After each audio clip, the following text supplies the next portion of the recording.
Hello, everyone. Welcome to this presentation of the graph model for conflict resolution. This is for conflict resolution class. I'm Professor Dr. Olga Vega, y I'm a person, a student, Valentina Torres Sanchez.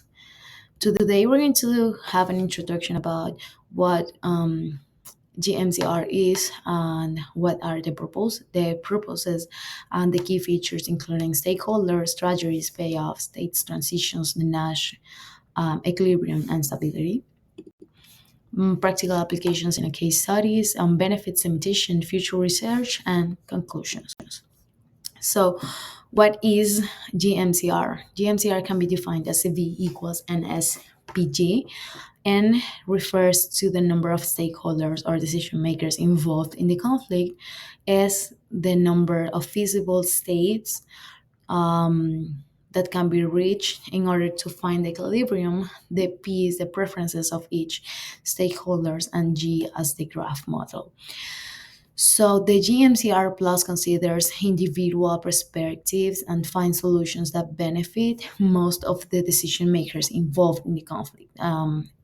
We said the most of them because it is unreal to believe that all decision makers are going to be happy with the final result, or all their proposals or preferences are going to be reached in the same solution. Because, as we said, if there is a conflict for difference of preferences or strategies, it's hard to believe that they're going to be happy, or they're going to, or all of the decision makers are going to find the final outcome they want to, right? So the game theory manages different attitudes and perspectives among decision makers, resulting in a solution examined by all members involved. So when we talk about the purposes of the GMCR, well, it's widely used um, in different industries. We can say finance, healthcare, environment, government, and it used in complex conflict analysis. Um, it helps analyze conflict context, identify decision makers and their strategies, eliminate infeasible state, and find and determine what the feasible states are, what are the possible options and outcomes. And it creates the information and transparency during this conflict resolution, so all stake members know how the different states are going to find a final equilibrium and a final solution. So, historical context and evolution. We must say that conflict comes from pure cooperation to pure competition and confrontation. It is an integral characteristic of the human society, and this can lead to beneficial or positive outcomes. But it can also find or um, or ends in negative outcomes. So when we talk about conflicts, we can talk about individuals, conflict, organizations, or even countries, as we're facing right now in the world. The approaches for conflict refer to a game theory. This has been studied over 30 years of evolution. At the first, it was seen as just a representation of conflict, but now it's more as a comprehensive framework of what the conflict is and how we're going to see all the preferences, find different states until the final outcome we want. The GMCR is capable of handling multiple stakeholders and multi-actions scenarios, offers insight into strategic moves which might be helpful for every decision makers. It has an adaptability and its growing relevance in today's diverse conflict environments. Over the past 3 decades, it has been evolved significantly. That's why it's a an important tool we're going to be studying in the future too. It's not only right now. It's not only something in the past. I'm sorry. Let's now focus on the stakeholders representation. In GMCR, each decision maker is represented as a node in this conflict graph, it is important to visualize it like this because we can know not only who the stakeholder is, but what are the alliance or preferences, or what the possible actions are going to be taken or interactions among their stakeholders. Those are groups or individuals impacted or affected by those decisions, or the final goal achieved. And during the conflict resolution, those must consider all the decision makers and their preferences, when choosing a strategy or a movement. Um, when preference, they have to check on pros and cons of the states obtained by decision makers according to their own desired goals and judgment of conflict. This also helps stakeholders with finding which are the opposing moves or which are the opposing interests of the other stakeholders, and that can facilitate negotiation and finding a common ground for both. They have to consider various action of plans of other decision makers and identify the most reasonable strategy for both, not only for themselves, even when they're going to prefer uh, an outcome for themselves, but it's always better when they consider the final outcome and not only their preferable. Um, when we're talking about strategic and payoffs, we must say that the cooperation among the decision makers it's try to find an optimal solution without prioritizing their own objectives. Right now, we know that GMCR quantify those options and assign numerical values of the preferences. Like the higher the number, the higher the preference for the stakeholder to a different outcome for a different state or solution. Those payoffs are crucial. They not only reflect the benefit or the cost, but they also are associated with a strategic but help predict likely choices from other decision makers. As we can see in this example, we can have 9 options, that those 9 options will lead to 29 states. So depending on the strategies, they can contradict or depend one another. And in the states, we can find that we have 29, right? But only 20 might be feasible. So we are going to have, I'm sorry, only 9 might be feasible. So we have 20 impossible or unfeasible states. So we have to eliminate those and we work with the less, which are 9, but those are real or feasible states, which are going to lead to a real outcome, right? When we talk about states and transitions, we can see here that decision makers can modify their strategies to safeguard their interests, right? But there's a key point where there are irreversible moves. They cannot, as I said, reverse. And so if they change from one state to another, that's going to be that going to result in the alteration in the dynamic. So they're going to change from the status quo to a transitional state to a different one. And that is going when we find a unilateral decision from all decision makers, we're going to have this conflict equilibrium solution. But if one decision maker doesn't make a move or doesn't change his strategy or his state, he doesn't transition, that stable is considered the stable state for that decision maker, only for that one. Mm, okay, so here we can see with the Nash equilibrium and stability. A Nash equilibrium is a state where no stakeholder can benefit by changing their own strategy, like by themselves. And stability identifies conflict states resistant to change. So as we can see here, Nash equilibrium within the GMCR framework, when a conflict state is considered a Nash equilibrium if no stakeholder can benefit by unilaterally changing their strategy. In other words, if every decision maker finds that no single change offers a higher payoff than the current state, that state is stable.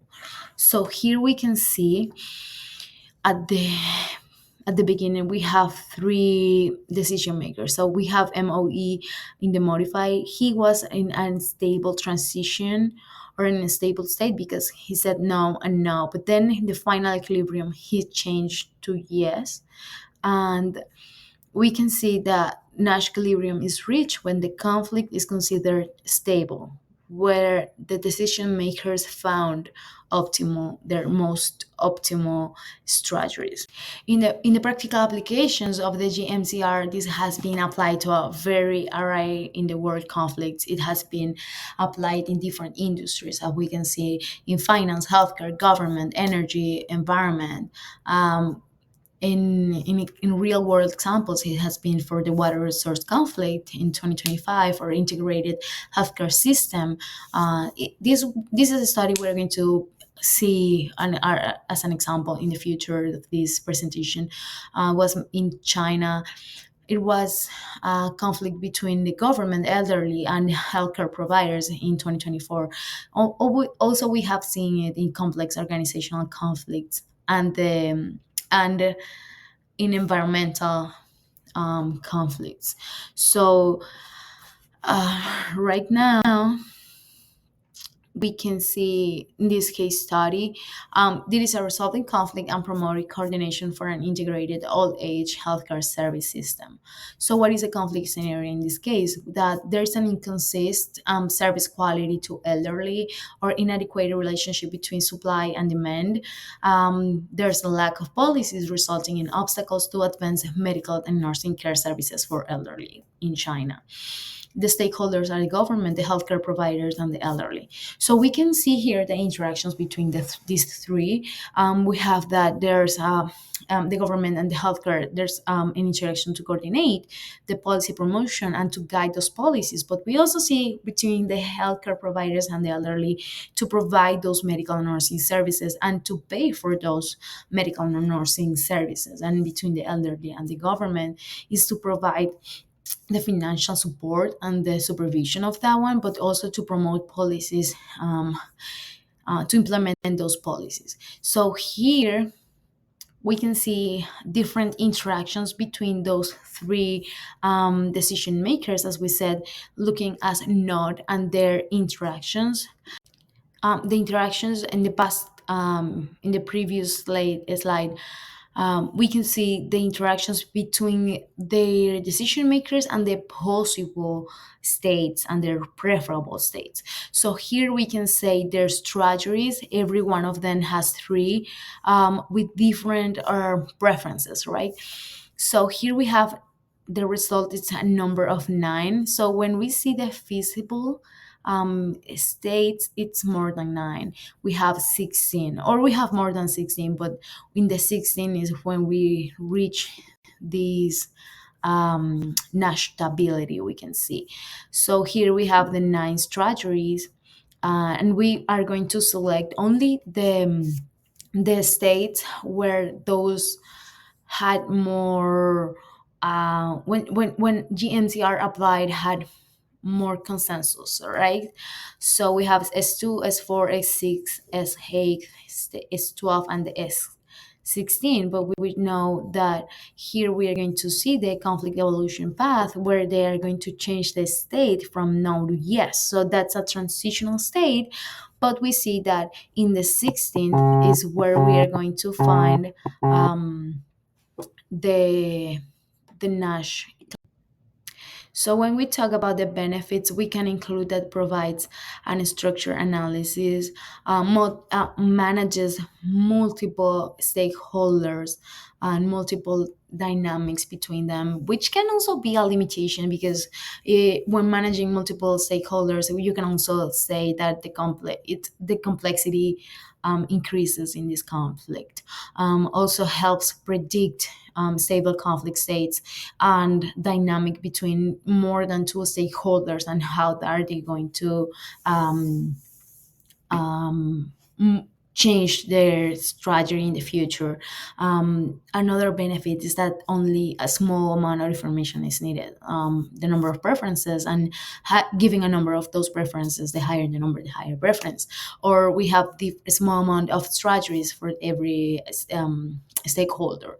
Also, the limitations. Oh well, another great benefits that the computer can easily program or tell us what are the feasible states, and so it's workable on the feasible or real states, and not working on unfeasible situations that are not are leading to nowhere.